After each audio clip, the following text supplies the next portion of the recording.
Montana Territory, 1872, the day her husband was buried. The wind tore across the prairie like it wanted to peel the earth clean. Hester Whitlow stood behind the small wooden fence she and Eli had built their first week on the land. A shawl clutched tight around her shoulders, though the sun was high. The ground still bore the marks of the grave digging, raw and damp. She did not cry. She had done that already. 3 days' worth. Enough to make her head ache and her chest feel like it had caved in. The preacher's buggy had left at dawn. The neighbors who came with covered dishes had gone before noon. Now it was just her and the house Eli had built with his own hands. And a silence so deep it made her ears ring. By dusk, she had milked the cow, swept the porch, and sat with her hands folded in her lap, staring out across the open field that stretched toward the mountains. She had no kin, no children, just 34 acres of fenced land and a marriage certificate tucked under her mattress. Then came the sound of hooves. She rose, the shotgun already in her hand, before her feet hit the porch steps. The rider slowed as he approached, raising a hand in peace. "Ma'am," he said, voice low and calm. He dismounted. He was tall, sun-worn, with a stitched scar just beneath his eye. His hat was dusted from the road, his boots scuffed but solid. He carried no rifle, just a rope coiled at his saddle and a bedroll behind him. "I do not need help," Hester said before he could open his mouth again. "I do not aim to force it," he replied. They stared at each other a long moment. "You lost your horse?" she asked. "No, ma'am. I came on it." "Then what are you doing here?" He adjusted his belt, then looked out at the horizon like he was measuring the wind. "Looking for work. Heard there was a widow out this way who might need a hand." Her jaw tensed. "Who told you that?" "Old man Greeley. Runs the post up in Dry Rock." "Then Greeley needs to keep my business out of his mouth." The man nodded once, then stepped up onto the porch and sat down on the edge, not waiting for an invitation. He took off his hat and set it beside him. "I will be on my way come morning," he said. "Do not worry. I just need a place for the night. I will sleep by the barn." "You did not give me your name." "Wesley Sutton." She narrowed her eyes. "You always invite yourself to a stranger's porch and promise tomorrow?" He looked up at her then, and there was something steady in his eyes, something that did not flinch or beg. "Only when she looks like she has not had one in a while." Hester did not answer, but she did not tell him to leave either. She made cornbread with canned peaches for supper. He ate quietly, thanked her, and left the plate clean. He kept to his word and bedded down near the barn, using his saddle for a pillow. The next morning, she found him chopping wood. "Did not say you could do that," she said from the porch. "You did not say I could not." She folded her arms. "You always this stubborn?" His mouth curved, just slightly. "Only when it suits me." It rained the next night, hard enough the roof dripped in the corners. She found him sitting beneath the overhang, soaked through. "Get in here before you drown," she muttered. He did. By the next week, he had mended the chicken coop, re-shod the mule, and repaired the back fence. He did not ask for anything, did not speak more than needed, but he was there, solid as the land, quiet as a prayer. She caught him one morning standing in Eli's old workshop, staring at a carving unfinished on the bench a rocking horse Eli had planned to finish for the child they never had. She did not speak, neither did he, but his hand brushed it gently before he stepped away. That night, she poured him coffee and sat across from him. "You married?" she asked. "No, ever been." "No. You running from something?" "No, ma'am. Just looking for something better." "And you thought you would find it on a widow's porch?" "Maybe." Her fingers wrapped around the warm mug. She looked at him long and hard. "I do not know what you are trying to do, Mr. Sutton." Wesley leaned forward, elbows on the table. His voice was quiet, but it did not waver. I am sitting here because I can tell you are hurting, and because I have known loss too. I know what it is like to wake up and not know what to do with your hands anymore. To forget why you started anything in the first place. Her throat tightened. I am not asking for anything, he went on. But I can promise you this tomorrow will come, with or without us, and I would rather face it beside someone than alone. The silence stretched long between them. Then she stood. Guest room is down the hall, she said. He nodded once. Thank you. She turned to go, but paused in the doorway. I do not need saving, she said. I know. She looked over her shoulder. But maybe I would not mind someone keeping the porch company. His eyes met hers. Then I will sit here as long as you let me. And he did. Every evening, after the work was done, he sat beside her on the porch, watching the light fade. He never pushed, never asked, but he stayed. And slowly, the porch did not feel so empty anymore. By late June, the cottonwood leaves hung heavy and still. The earth dried in wide cracks, and the wind came less often. Days stretched long with heat and the smell of sun-warmed soil, and evenings settled deep and gold over the fields. Wesley spent his mornings cutting hay with a quiet rhythm, his shirt clinging to his back by noon. Hester watched from the kitchen window sometimes, her hands wrist-deep in flour or scrubbing out the stone basin by the pump. She didn't speak much while they worked, but when he came in for bread or water, she left out an extra slice. He noticed but never said anything about it. One afternoon, she found him kneeling by the garden rose, thumb pressed to the base of a wilted squash vine. No rain in 8 days, she said, stepping lightly over the furrows. I was thinking to dig a trench from the spring, he replied, not looking up. If I lay pipe shallow and keep it flowing, it might keep these alive through August. Eli tried that once. The pipe rusted through by the second season. I can use cedar lengths. Won't last forever, but long enough. She crouched beside him, her skirt brushing the dirt. Why bother? They'll die anyway if a frost hits early. He straightened, brushing soil from his palms. Maybe, but I'd rather try than sit and watch things fade. She met his eyes for a moment, then nodded once and stood. I'll help you cut the cedar. They spent 2 days over the ridge, felling the right-sized branches and stripping bark by firelight. She'd never worked a drawknife before, but her grip was steady and her strokes even. Wesley didn't correct her. He just worked beside her, passing her water and keeping the fire going through the night.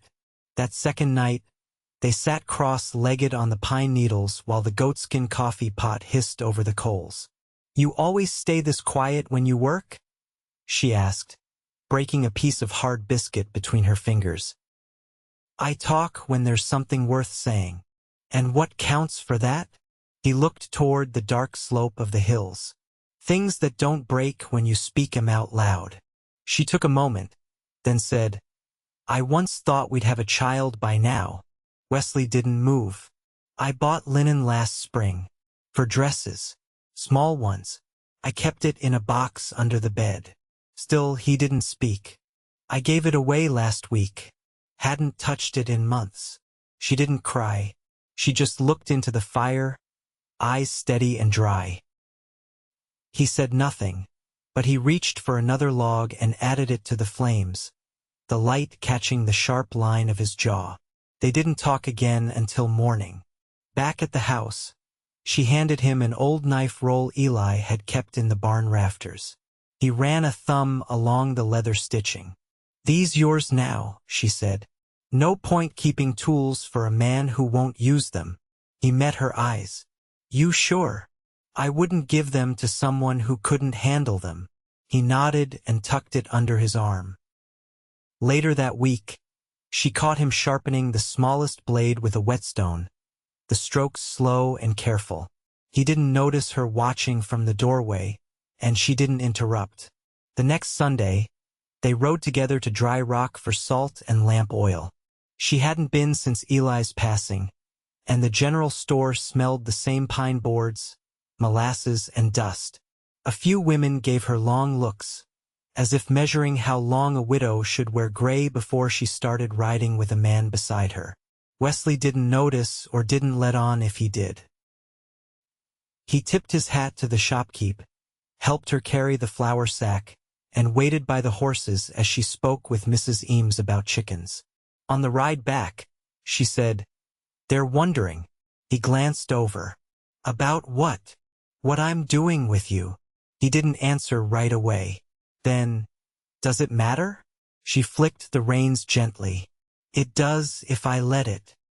He looked straight ahead, the prairie stretching wide and gold around them. "If you're ashamed of me, I'll leave." Her hands tightened on the reins. "I didn't say that." "Then let them wonder." They rode in silence after that, but she didn't pull her horse ahead.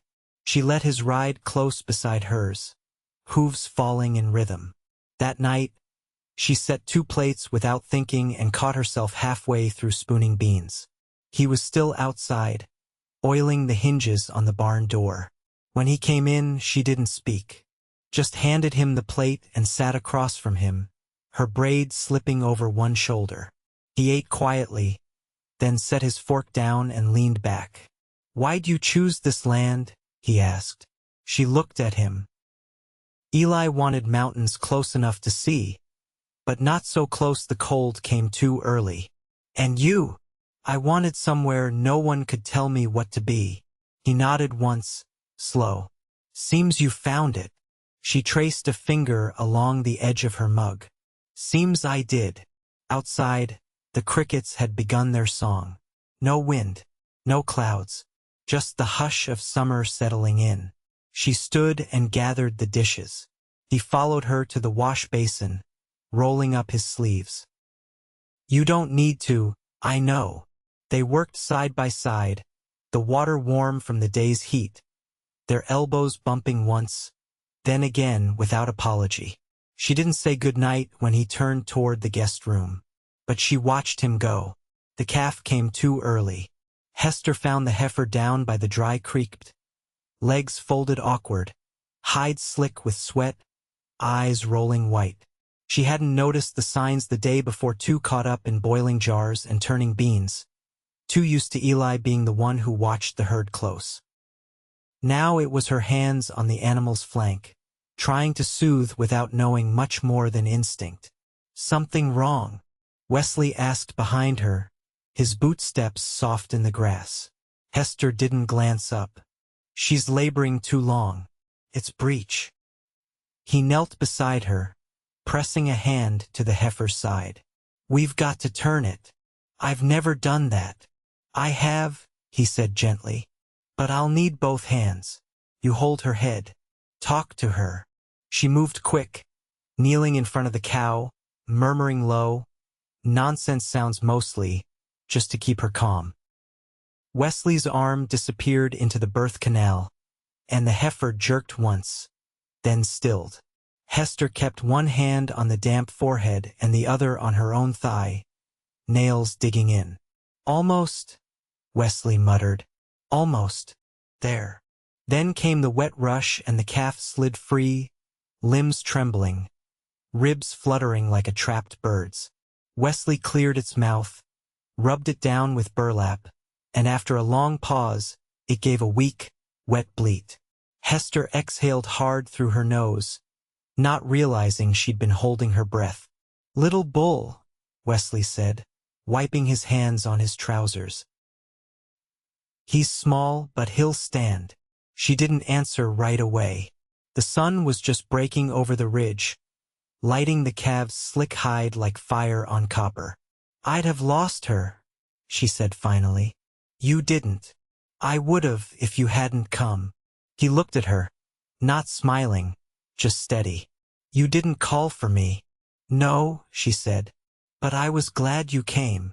They walked back slow, the sun rising behind them. Her skirt was streaked with mud and blood. His shirt clung with sweat. Neither spoke. That afternoon, he started reinforcing the shed on the north side of the barn. The wood had gone soft in the corners, and the roof sagged where the snow had lingered last winter. Hester joined him without a word, hauling planks and holding nails between her lips while he hammered. "You think the calf'll make it?" she asked once as he measured a crossbeam. "He's got fight in him. That counts for something." "I didn't think I'd care much anymore," she said, "about calves, or sheds, or any of it." He looked over, tucking a nail behind his ear. "But you do." She nodded. They worked until the light shifted long across the field. She handed him the last board and dusted her palms. "You want to eat by the spring?" she asked. He glanced at the sun. "There'll be light another hour. I boiled eggs. We can bring bread." He met her eyes. "I'd like that." The walk to the spring was quiet but not heavy. The grass had grown thick again where the water pooled, and the cottonwoods leaned in close, their leaves whispering just above their heads.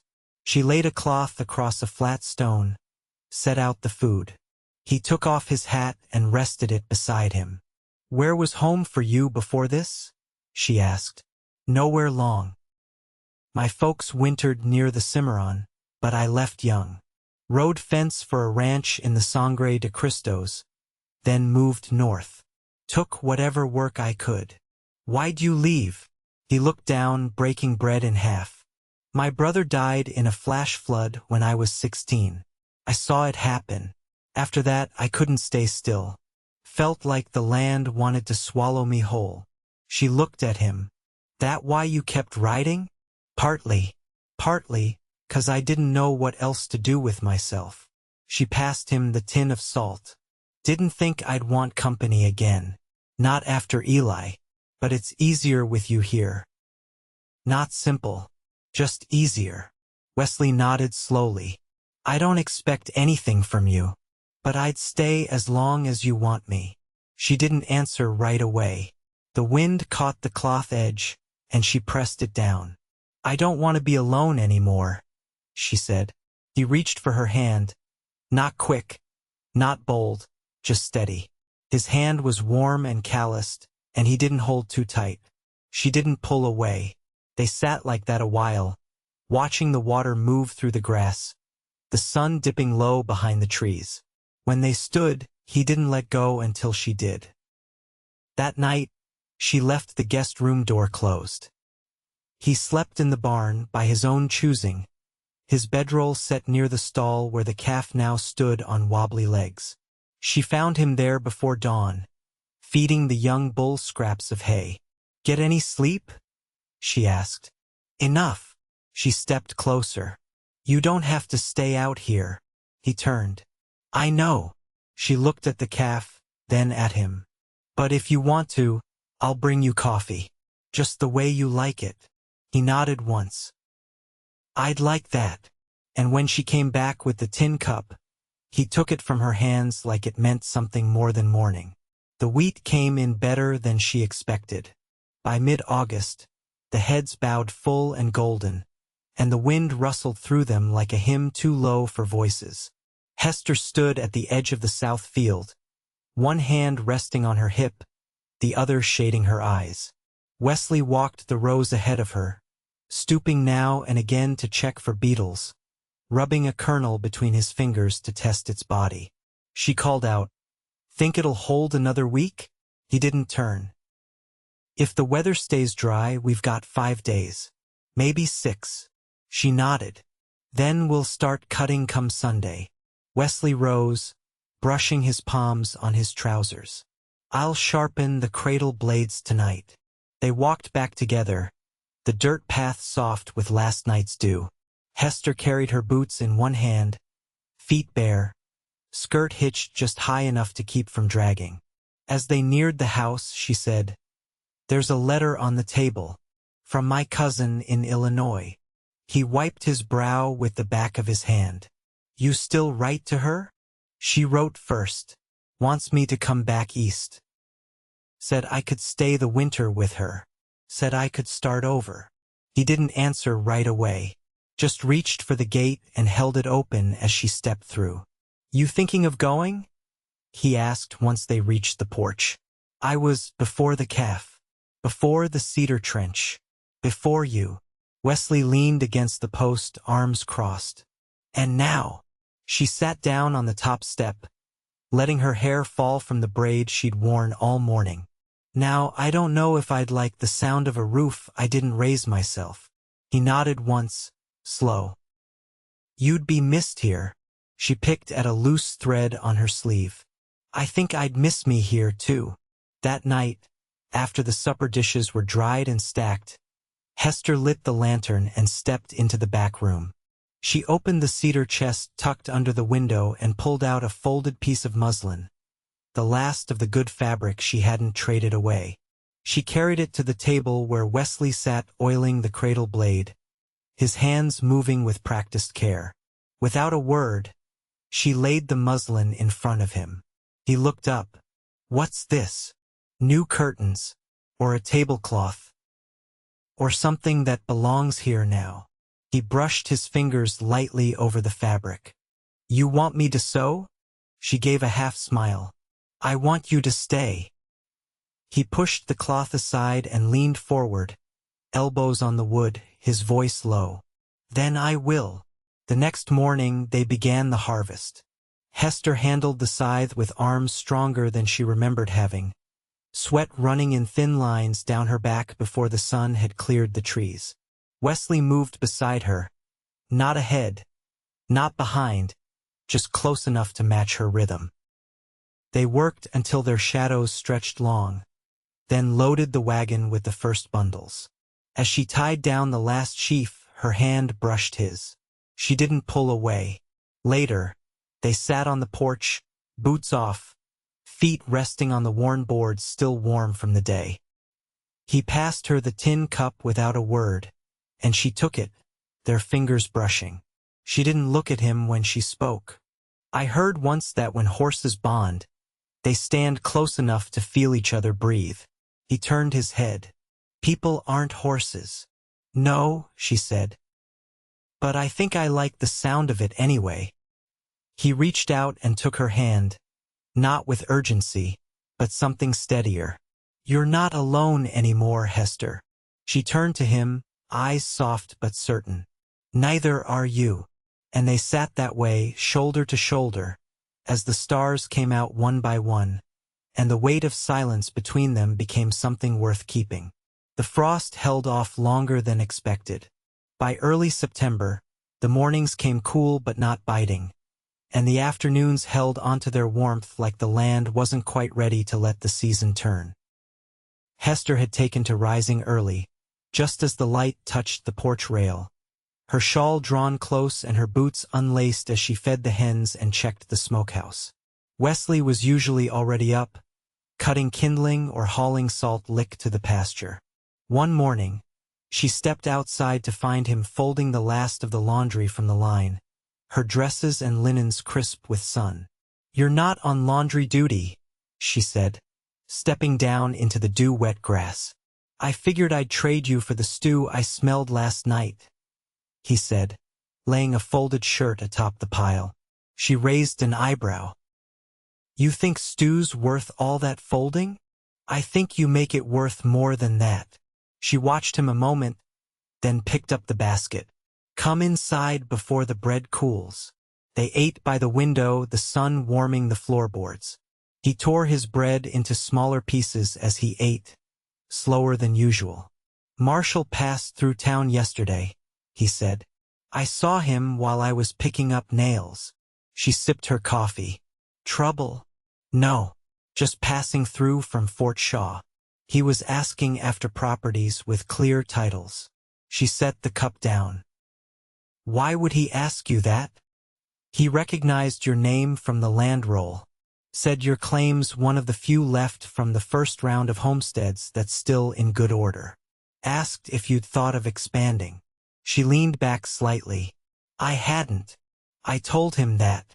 She nodded, quiet a moment.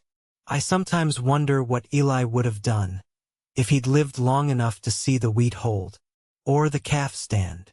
Wesley didn't look away. You think he'd mind you staying? She folded her hands in her lap. No. I think he'd be glad someone was here to keep the fences mended. He reached across the table, resting his fingers lightly over hers. There's more I'd like to build here if you'd let me. She looked at their hands, then up at him. Like what? A smokehouse that doesn't leak. A second stall in the barn. A family if you want one. Her breath caught, but she didn't pull away. You'd stay for that? She asked, voice low. I'd stay for you. The wind caught the edge of the curtain, lifting it just enough to let the light fall across their joined hands. She stood slowly, turned, and opened the drawer near the stove. From it, she drew out a folded paper, the deed, edges frayed, but ink still clear. She set it on the table. Then write your name beneath mine. He rose, took the pencil, and did just that. They were married 3 weeks later beneath the cottonwoods, the leaves just beginning to gold. Mrs. Eames brought a tin of sugar biscuits, and Mr. Greeley himself arrived with a hymnal and a pair of iron candlesticks. No one asked questions, and no one needed to. Hester wore her hair loose for the first time in years. Wesley wore his best shirt, collar pressed, boots polished until they caught the sun.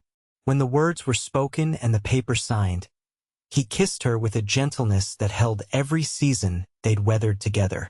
That winter, they moved their bed into the front room where the sun came in through the big window each morning. He built a cradle from the same cedar they'd cut that first summer. She stitched a quilt from old shirts and scraps left in the chest. By spring, the calf had grown strong and the wheat came up clean. Hester sat on the porch with her feet propped on the railing, one hand resting against her middle, the other holding a letter she never sent to her cousin in Illinois. Wesley came up the path with a bucket of seed and leaned against the post, watching her. Stew again tonight? He asked. If you keep hauling like that, you'll have earned it. He set the bucket down and stepped closer, pressing a kiss to her forehead. You've built something good here, he murmured. She smiled, eyes steady. We both did. And as the wind moved through the grass and the sun dipped low behind the hills, they stood together on the porch of the home. They made no ghosts between them, no questions left unspoken, only the quiet strength of a love grown slow and sure, and lasting, always.